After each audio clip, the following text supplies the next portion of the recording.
We're going to hear about local initiatives for a better built environment.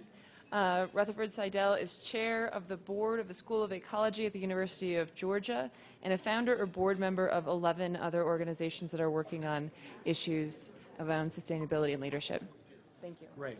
Hey guys, how you doing? Since my wife and son took at least 5 minutes of my 15 minutes, I'll do it all in 10. But I think that everybody wants to know as they're getting lunch.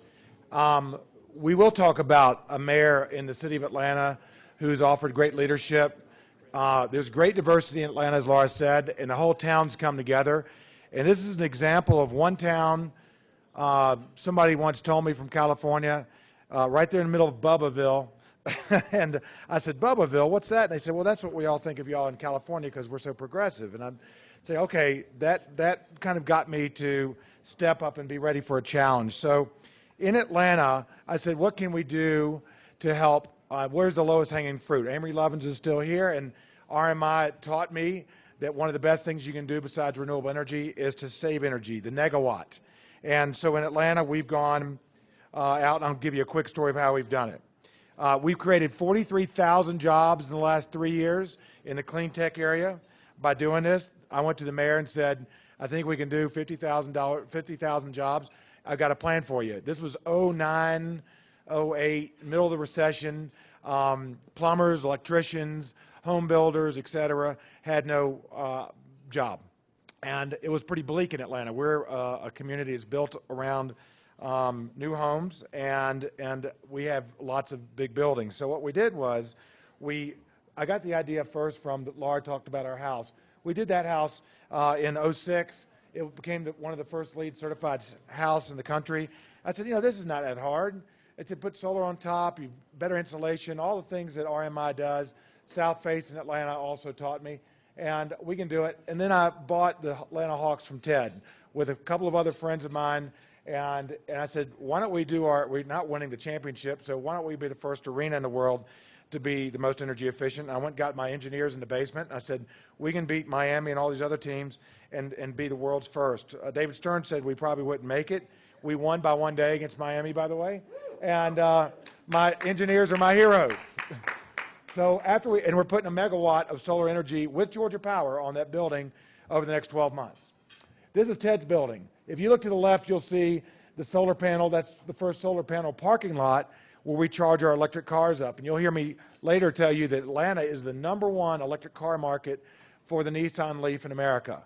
We don't have quite enough money to be the #1 for the Tesla, but there's lots of folks that are buying some type of electric car. And the important thing is Ted's employees can charge it up while they're at work with solar power. And that whole building and the restaurant, that's the #1 Ted's Montana Grill when you're in Atlanta, another plug for them. And so Ted was able to reduce, and our litmus test when we joined the Better Buildings Challenge was to go back to 09. That's the national thing, and say, okay, what can we do from 09 as a standard? All cities joined. It was first LA and another city. And so Ted's building is 28% less energy used since 09 and 15% less water. And they're going to beat all those records because they've got some secret sauce that they're going to implement over the next couple of years and be a shining example for Atlanta and what we can do.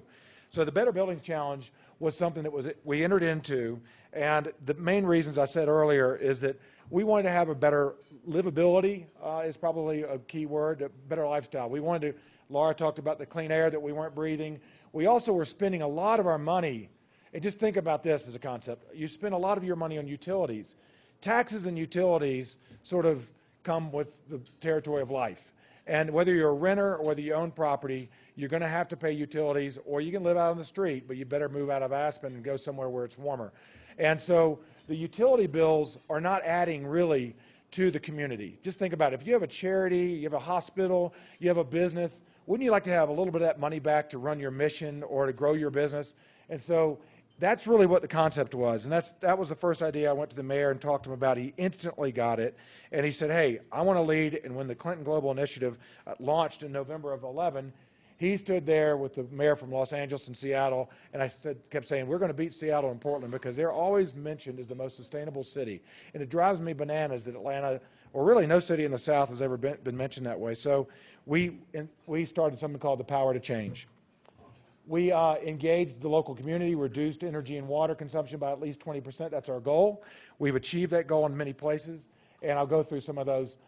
One thing to make sure you note is that we in Atlanta said we're going to do water also, not just energy, because water is about 40% of your water bill is electricity. And it's really important that you remember that. So the mayor said, you know, we're broke, we don't have any money, we can't pay for this, we're trying to do everything. So we went around and we got all of these folks, and many more actually at this point, to donate time and money and energy. And I want to, Tim Worth's here, and when Tim Worth was running the UN Foundation, Reed Detchen, who ran Energy Futures Coalition, came to Atlanta and really seeded this idea in my conference room and got this thing going, and we're running this thing across the country. And so, Tim, thank you for your leadership on that and at the UN Foundation. And now Kathy Calvin at the UN Foundation is with Reed's help. We're taking it to other cities. So it's amazing we got all these people. I just want to point out a few of them. Georgia Power. Now, you would think, you know, you've heard a lot of things about Georgia Power. I want to say they have not interfered. In fact, they've really encouraged us. And, you know, we are talking about using less power. So far, so good. I'll be back to report if there's a change. And the mayor, who runs the water utility, same thing. And we've reduced the amount of water we use. I think the idea is that we can grow our city, but we don't have infinite water. And so we have to make sure that we use that water for future development, growth, prosperity, greater ecosystem, and a greater livability. So I'm moving a little quick. We started off with a goal of 2 million. We're down to, we then blew through 25 million square feet. We're actually blowing through the 70 million square feet as I'm standing here. We have 200 buildings. These are all private buildings mostly signed up. And these are my friends and neighbors and other people who own these buildings. And a lot of them are not greenies, but they do love to save a buck. And when I explained to them how much money they could save by changing, in some of the buildings you'll see 1,000 toilets. It was significant dollars. I mean, we're talking about tens of thousands of dollars, if not millions of dollars. Depends on what period of time you're doing that over. So far, the whole portfolio of 70 million square feet, our energy savings 8% and water savings 10%. Don't think that's a bad figure, because a third of those are just signing up right now. This is an evolution. You saw Ted's building already is sort of completed, and I'll show you some other buildings. Here's a building. This is the RMI of the South. 58% less water. They are already pretty energy efficient, but 82% less water, that's unbelievable. And they do it with all kinds of ingenious things like a green roof you'll see there, and they're experiment with different tiles. And they are a place that people can come to if they're building a house or they're building a building and say, how do these technologies really work? Bank of America building, let's go the opposite. That's only a few blocks away from the building I just showed you. And this is a pretty amazing figure too, 1.3 million square feet. They're projected to save 50% in water and 25% in energy. That's going to be a big project. Same thing with the Fox Theater, our iconic theater in Atlanta, where Gone with the Wind, lots of things were premiered there, and they're projected to save 13% and 20% water challenge this year. This is this year. That next year it'll be more and more. We're not stopping. We can keep going. And this is a very prideful. It was almost torn down, and we ended up keeping it, restoring it, and now more money will go into not operations, but go into that mission and that charity.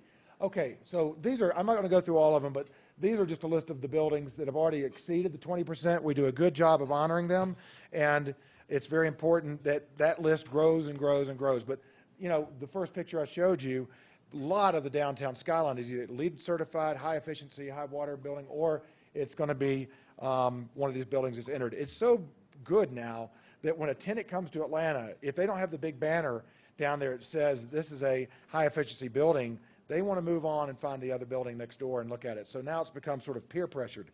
Some of our challenges, we're trying to pass PACE, which is a way to fund these things. It increases the taxes. It's also tracking the successes, data collection. These are some of the normal problems that we're working on, but I don't want to say it's a bowl of cherries. We are working hard to make sure we keep up with the metrics so I can come here and report honestly and truthfully around the country of what we're doing, and we can tell other cities how it's done. The future, we're going to emphasize more water. We're going to do all the things that I've got listed here, and we're going to help mostly with low-income housing, because that's, you know, a dollar saved for a family that's in low-income housing is more important than a dollar saved, say, at my house. Okay, I got 1 minute, and I'm just going to real quickly talk about what the mayor has done. This is the city of Atlanta, 76 municipal buildings. First to complete a Better Buildings Challenge building. It was our Civic Center on the left. We've done fire stations. We've done the airport. You can see we've got 44 million gallons. That's actually 50. This is an old slide that has been saved so far at the largest airport in the world, and we're going to go to 100. Their goal is to go to 100 million gallons of water saved, as I talked about earlier. The progress that we're making and the real result, and I think what we're really excited about, is you see the utility bill. 63 million is our utility bill in 2012. It's down to 54. How about that for constituents that are paying taxes? So if we get that bill, if we get that number down, the mayor is not only already a hero, but he's going to continue to be a hero. So the bottom line is, you'll see a list of 10 mayors I wanted to put in the right-hand side. These mayors are mayors in cities that are doing this program. It's very important that you get your mayors in your hamlet, your town, and you do these things and get your governors to sign up for this. I won't go through them all. If you want to see me afterwards, these are all the accomplishments. These are some of the news clippings. These are a lot of the first that I've gone over throughout this presentation, and it's all up to us. We have the power to change. Thank you.